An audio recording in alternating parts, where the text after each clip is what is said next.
Everybody, and welcome back to my channel for this Wednesday morning, afternoon or evening across the world where you may be at. And today I'm going to be talking to you about autism and preparing for a music concert and camping.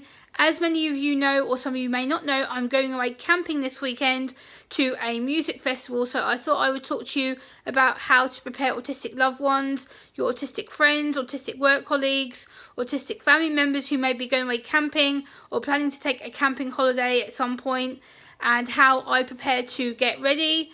So this is just the little things that I've thought about. Doing a visual schedule is number one, so writing down things that you need to take that are essential, so things like toothbrush, toothpaste, hair cream, hairbrush, bubble bath or shower cream for the showers if there is any on site that you're able to use, a washcloth, a travel bag with like your basic essentials in, so for ladies obviously your sanitary items and your deodorants, perfumes, colognes, anything that you want to use of that nature to make sure that you smell nice and fresh whilst you're away from home, whilst you're away on site on limited resources. So that'd be another thing. Also, how many days are you going for? So again, on that visual planner, write down how many days you're going to be away for. So whether that's 3 days, 4 days, 5 days, a week, 2 weeks.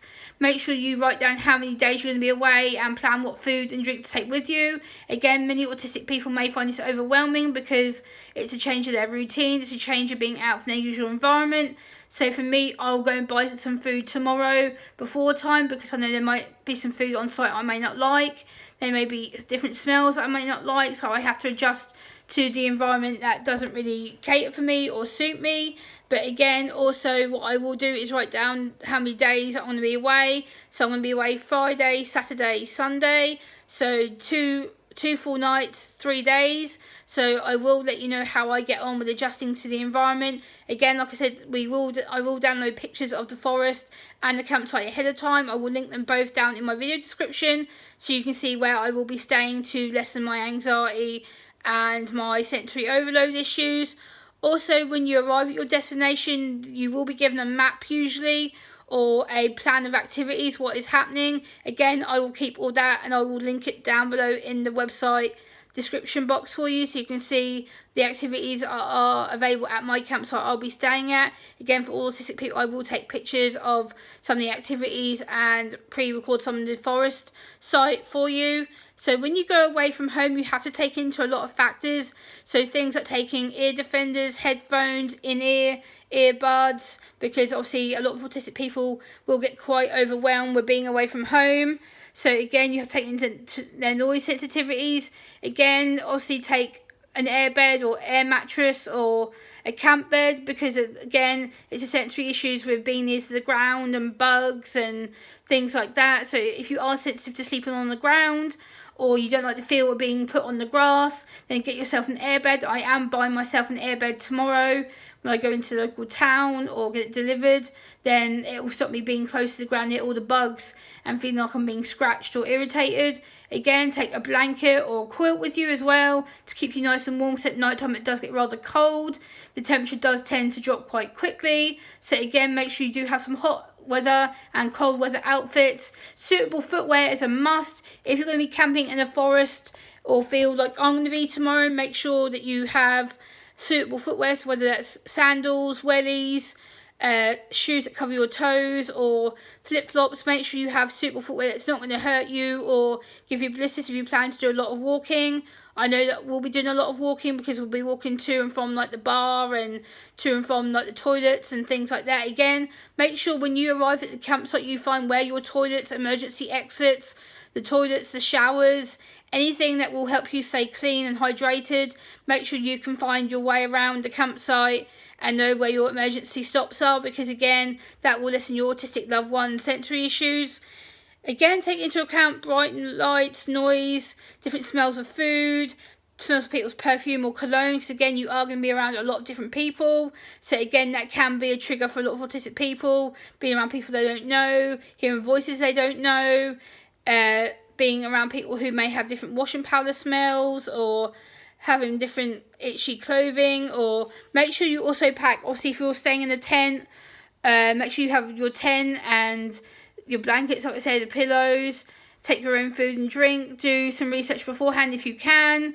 If you are staying in a caravan or a camper van or a motorhome or what you Americans call RV, then make sure you plan everything ahead of time. Make sure you have the right equipment like forks, knives, spoons, cutlery, things like groceries like bread and your basic everyday essentials like crisps, as you guys in the States and Canada call it chips.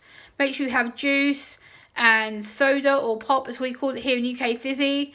Make sure you take your autistic loved ones essential things, whether that's teddy they like to sleep with, or they have essential oil that they like to sleep with, or they have a certain pair of pajamas or certain outfits they like to wear whilst they're away from home. Make sure you're able to take like a CD player with you, or a Walkman, or maybe a phone so they can plug in and listen to music to lower their sensory overload issues.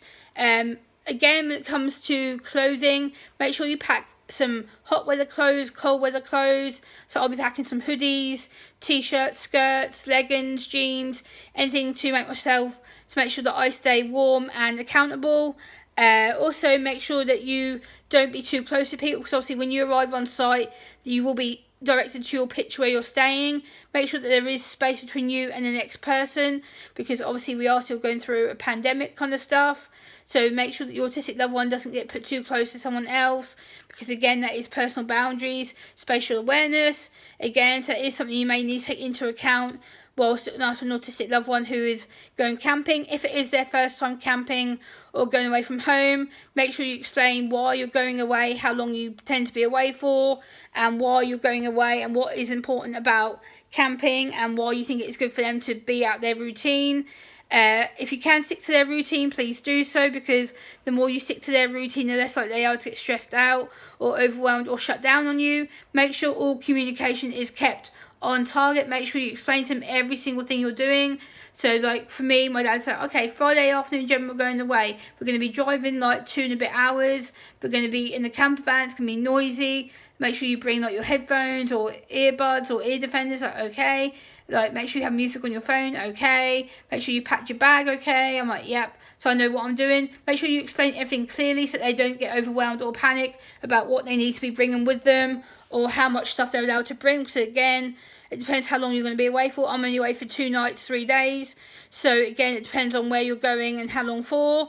Also, what may need to be a sensory issue, maybe their footwear, maybe the big crowd of people. If you know you're someone who's prone to anxiety like I am, make sure you plan to be around someone who knows who you are. Make sure you don't be by yourself. Make sure you have a way of getting into a quiet spot or getting away from the crowd if you need be, because obviously at a music festival there tends to be a lot of noise, a lot of people, a lot of smells, a lot of music. So again, I'm not sure if I can vlog at the music festival, but I may try and find a quiet time where I can show you just where I'm going to be staying and whatnot. But yeah, I just thought this video was important to do before I head away. I will be filming a campsite video when I get there. But yeah, if you like this video, please like, comment, share and subscribe, and I will be back next time. Bye!